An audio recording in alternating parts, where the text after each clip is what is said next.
What is up, you geezer, bloke tie geezers? It is Chris Marder9 here. So, Chelsea, 5-4 winners on penalties against Lyon after a 0-0 draw at Stamford Bridge. Okay, before we start talking about this game tonight, I want to sort of cover a few things that has been going on behind the scenes, even before this game even started. So, if you remember this morning, I made a video talking about the snake that is Thibaut Courtois and his stupid idea of missing training for 2 days. 2 days straight, looking like he's about to be handed a massive fine.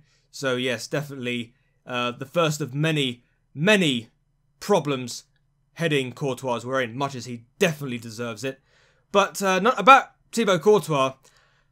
I do believe that the feathers have been rustled at Chelsea, because we look like we're about to get deals done before the transfer window shuts, and rightly so. We've got some players looking like they're coming to Chelsea. So the first one is the one that is more important, in my opinion, as opposed to the other two, but we'll get to them in a minute. So Chelsea have agreed a fee of £71 million with Athletic Bilbao for Kepa Arrizabalaga, I think it is. Kepa. We'll just call him Kepa. Anyway, he is a top quality Spanish goalkeeper. He's 22 years of age, and he will fit in perfectly as Courtois' replacement. So that would be ideal. So hopefully once that deal gets done, Courtois can then fuck off to Real Madrid. And then, yeah, he can get booed over there and get humiliated by Messi. The other two signings is a make-weight for the Courtois deal. Mateo Kovacic, the Croatian midfielder, who featured for Croatia in the World Cup. He is looking like he's about to sign on a loan deal. It's not a permanent deal, it's a loan deal, which is even better, because I feel that if, for instance, if Kovacic doesn't, step up to the plate, it doesn't exactly mean that we paid money for him. So, if he doesn't do too well, he can go back to Real Madrid. Or if he does well, there's an option to buy. So, well, hopefully he does well and we buy him at the end of this season. And the other signing looking like maybe not, I don't know. Nabil Fekir from Lyon. I mean, he was supposed to play for Lyon tonight against us, but he didn't feature. So maybe. Is he going over to us, maybe? I don't know. So, yeah, Nabil Fekir. Maybe not. That's a hope. I mean, if we get all three players, if Courtois goes to Real Madrid, and, oh yeah, the other one is Bakayoko, looking like he's going to be going on loan to AC Milan. If all those players go to their respective clubs, if all of this gets done, I will forgive Marina.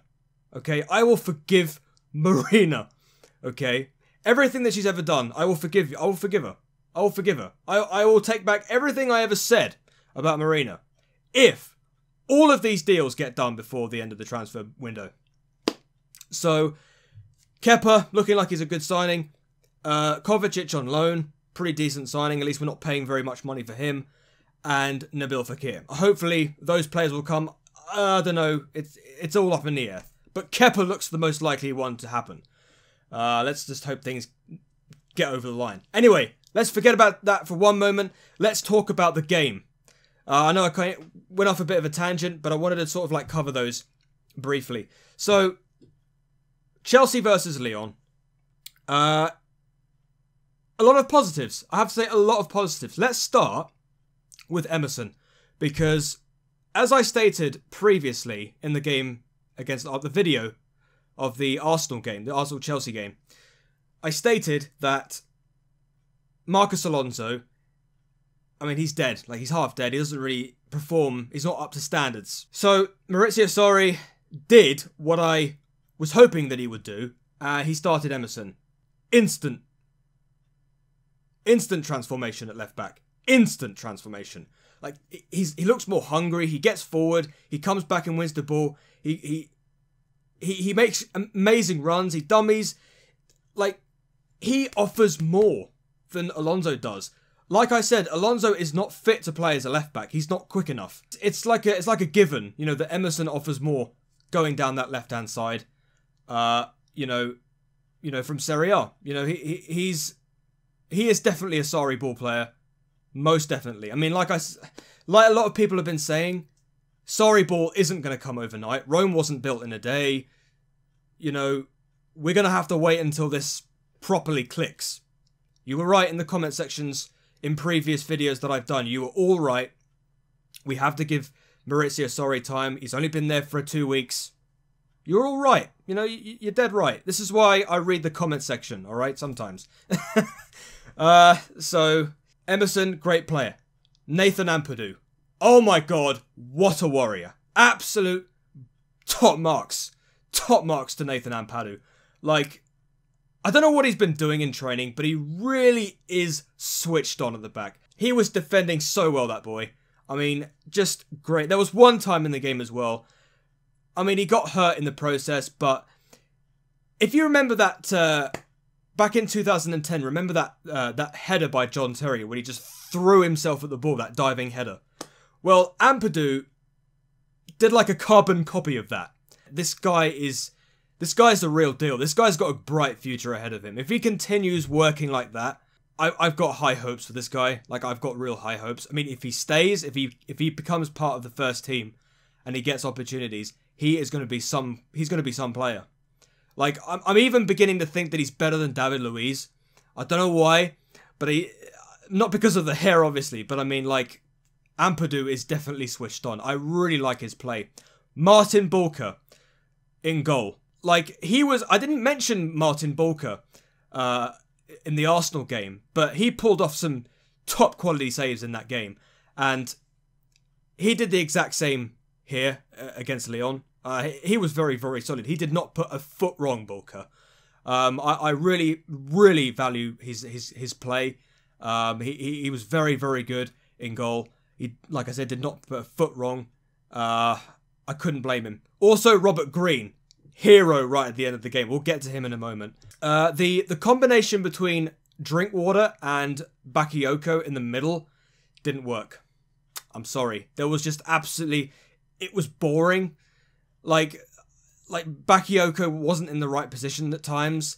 Drinkwater was a bit confused and a bit lost in situations. But that all changed, of course, when Kante, Jorginho and Barkley all came on at once. They replaced Bakayoko and Drinkwater, and then instant change, like absolute instant change. Kante, there were times when Kante got forward and even had chances for himself. And the only reason why that is because Jorginho, as we were saying about that position, that anchor role that he has in that team, it's like the players around him use him as a source to put the ball wherever they need to put the ball, and it's incredible. Like Jorginho plays like he's been there forever, and he has that idea of using that anchor role to always be available when needed and to put the ball where it needs to go. And it's just like he's just so solid there. Like he's always there when he's needed, which gives an opportunity for players like Barkley to excel, to have a shot. Players like Kante to get forward and have a shot of his own. Like, who would have thought Kante would have opportunities in front of goal? But like I said, you know, it's always good to see players like Kante to come back. And of course, Eden Hazard. Eden Hazard even featured as well. It was really good to see both Kante and Hazard coming back.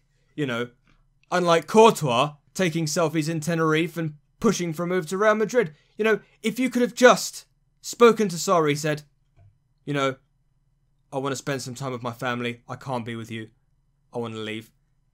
We would have all been on your side. But no, you had to go the AWOL route. You had to sort of piss a lot of people off Courtois. But anyway, I'm going off at a tangent. Loftus-Cheek did well as well. I think he was okay. Very, very well done from him. And of course, Giroud featured as well. He was also very solid when he came on.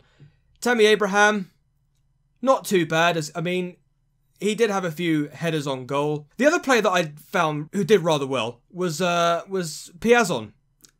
Yeah, Piazon. Remember him? You know, that lonely player that used to play for Vitesse Arnhem, Reading and Fulham? Yeah. Came back. Did a pretty good shift. I've got to be honest. Pretty good damn shift. So, it finished 0-0. Nobody scored. Then it went to penalties. Jorginho and Barkley, some of the most casual penalty takers I think I've ever seen. Like, Jorginho, casual penalty take.